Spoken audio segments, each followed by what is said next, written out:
Andhra Pradesh assembly ఎంత అధ్వానంగా తయారైందో ఛీ అనిపిస్తుంది. లక్షల కోట్లు ఖర్చు పెట్టి అప్పులు చేసి అసెంబ్లీలు నడుపుతూ ఎమ్మెల్యేలు ఎంపీలు వేలు కోట్లు సంపాదించుకుంటూ రైతుల కొరకు గాని, నిరుద్యోగుల కొరకు గాని, స్టీల్ ప్లాంట్ కొరకు గాని, ప్రత్యేక హోదా కొరకు గాని నేను ఫైట్ చేస్తున్న ఒక్క ఎమ్మెల్యే గాని ఒక్క ఎంపీ గాని మద్దతు ఇవ్వడం లేదు సరికదా. ఇప్పుడు అసెంబ్లీలో టైం ఏం చేస్తున్నారు వాళ్ళు? ఆ కామినేని బీజేపీ ఎమ్మెల్యే అంట శ్రీనివాసరావు, ఆయన నిలబడి జగన్మోహన్ రెడ్డి సైకో అని ఆయన ఏదో అనేశాడు. అందరూ తిడితే ఇప్పుడు సారీ అంటాడు. మరి ఈ బాలకృష్ణ అయితే ఇంకా అధ్వానంగా ఆ ఎన్టీ రామారావు గారికి ఎంత చెడ్డ పేరు ఇలాంటి వాళ్ళు పుట్టడం, తాగేసి వచ్చాడని చాలా మంది అంటున్నారు.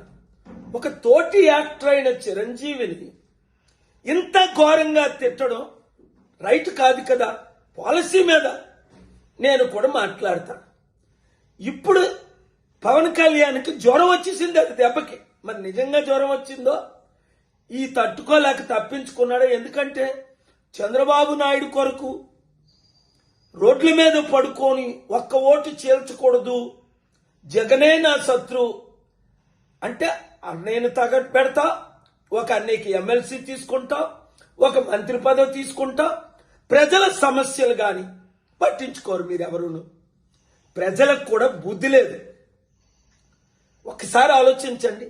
ఇలాంటి దొంగలకి, గజ దొంగలకి, దుష్టులకి, దుర్మార్గులకి, నీచులకి, అసహ్యులకి మరలా మీరు ఓటేస్తే మీకు సిగ్గులేదు. నేను చెప్తున్నాను, మార్పు రావాలి. ఆ మార్పు మనమే తేవాలి. ఫైట్ ఇద్దాం.